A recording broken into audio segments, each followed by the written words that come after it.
Welcome to the Woodridge Audio Project. I'm David, or Dave if you prefer, from audioprojectcentral.com, and I'm hosting the Woodridge Audio Project. The Woodridge Audio Project aims to offer you a deeper look, or rather listen, into various aspects of the Woodridge College and Preparatory School. The first series of episodes will be focused on character profiling some of the staff members at the college and preparatory school for both informative and, I'm sure you will agree, inspirational purposes.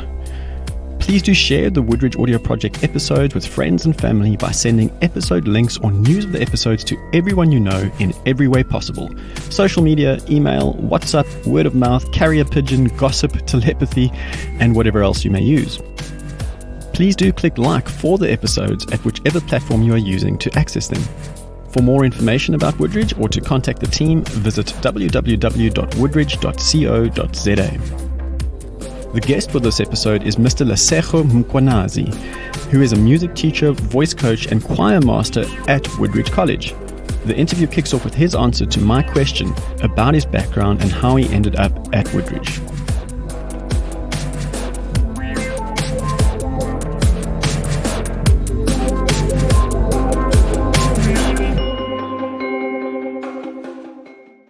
Okay, I'm from a township in Pretoria called Mabopane. And I was introduced to opera in 2012 through a company called Gauteng Opera, which was then known as the Black Tie Ensemble at the State Theatre. I worked with the company up until 2014 when I decided, you know what, I'm going to study opera formally. So I left Pretoria for Cape Town to study opera performance at the UCT School of Music. After graduating in 2017, I moved to PE, thinking I would work at the Opera House, only to find out that it's not that kind of an opera house. So I decided to do my postgrad in education at Nelson Mandela University. And when I graduated in 2018, I responded to an ad for the post of music teacher, voice coach, and choir master here at Woodridge College. And the rest is history. I must say that you have the voice for being the music coach. Could I ask you, as a bit of an icebreaker, if there's anything about you that nobody else at Woodridge would know that you'd be happy to tell the listeners? Not many people might know this, but I met my wife through social media, and I literally followed her from Instagram to Port Elizabeth. So she's the reason I moved here to PE in the first place. And she's the other reason I studied education, actually, because she wasn't keen on dating an unemployed musician. Could I ask you to talk about any highlights that stand out for you thinking about your time at Woodridge? Where do I start? Coming from Mabopane and having been a pupil at a township school called Lesego High School, there's nothing quite like the Woodridge campus. Seeing the surroundings when I first arrived for my interview back in 2018 is really a standout moment for me. Another highlight, the activities one is involved in outside of music, things probably I wouldn't have never been exposed to had I taught anywhere else. Things like mountain biking and canoeing. I mean, I went canoeing for the first time last week, and I really, really enjoyed it. So those are some of my highlights so far. A word of advice from you, if you could offer any piece of advice for either your students or your colleagues or both, what would it be and why?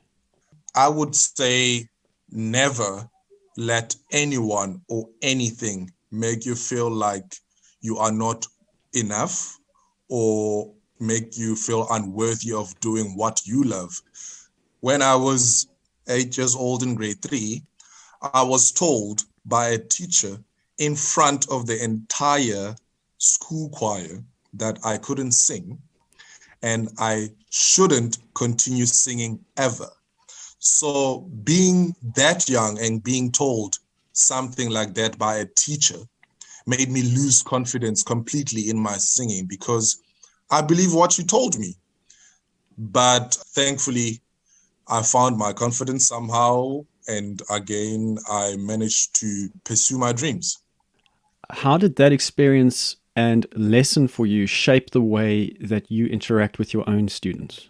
It really made me look at the fact that when you are a teacher, you are the one who shapes what the child is going to be going through their schooling years and viewing life going forward. Because they take teachers as people who know things, because they are here to be taught. They listen to what we say. So we need to be careful of what we inspire, and the flame, can we keep it burning, or do we put water onto it and let it die? You've mentioned some of the highlights for teaching at Woodridge. Is there anything that you would describe as your favorite thing about your role? I would say it's the making of music and seeing how pupils love, appreciate, and understand that music is a living art. Do you get the opportunity to stand up and perform in front of them? I get quite a few requests while it's supposed to be class music, and they're like, "Sir, can you just sing for us?" And I'm like, "Well, this is not the time for me to sing," but yeah. Well, you have to lead by example, and it sounds like you're doing a great job. Turning to the challenges of 2020, it was a really tough year for a lot of people. Do you have any tools, tips, or techniques that you used when the going got tough? Yeah, 2020 was really tough. But now this is where being a millennial really came in hand, because technology is like second nature. So for individual lessons, I used WhatsApp for sending and receiving voice and video recordings. And then I used Zoom to give face-to-face feedback and assistance around specific areas that needed work. And also for the group music class, we worked together as the music department via Microsoft Teams, and we also used Zoom to teach the group classes. It came really handy because we are still using them now during lockdowns and stuff like that. So those are the technological and perhaps physical tips that you're offering. Yeah. Would you say that there are any psychological ones that you drew from for yourself when you thought, well, how do we get through this? Did you have to dig deep for any personal psychological trick? When it came to the psychological tricks, I mean, yes, we were under hard lockdown and one couldn't really do much, couldn't really move and go to the beach and just take a walk and stuff like that. But then when the harsh lockdown was relaxed and all that, one made sure that whenever they were free and not working that much, just go out and take a walk, have a breath of fresh air outside, play with my child for a few minutes outside, and then just breathe, just be outside in the sun and appreciate the nature and all that. You see, that was kind of my psychiatric coping mechanisms. Lesego, do you have any favorite books or a film, documentary, podcast, anything really that you'd like to recommend to listeners? I think I've watched almost everything on Netflix during lockdown. But what I really, really enjoyed was a docu-series about the author and social commentator called Fran Lebowitz. And the docu-series is called Pretend It's a City. In that docu-series, she talks about living in the city, New York. She's lived there for most of her 70-something years. But having been friends with musicians like Duke Ellington, she has some interesting perspectives about music and how it is important in life, where she even has a line, and I really love this line. She says, music is a drug that doesn't kill you. It just shows you how music is so strong and important in life. So I would recommend the docu-series called Pretend It's a City. Could you explain the name to me? Just maybe there's a bit of a spoiler alert over here for listeners, but why did they call it Pretend It's a City? It's more of the cultural norms of what would happen in any city. So just pretend it's a city. Lesego, any final thoughts to conclude the interview? A few years ago, teaching was never something that I thought I would do or even could do. But now, strangely enough, teaching and sharing music feels like something I was born to do.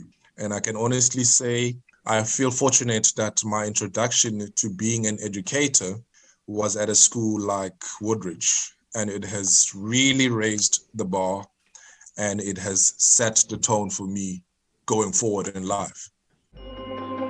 And that brings us to the end of the interview.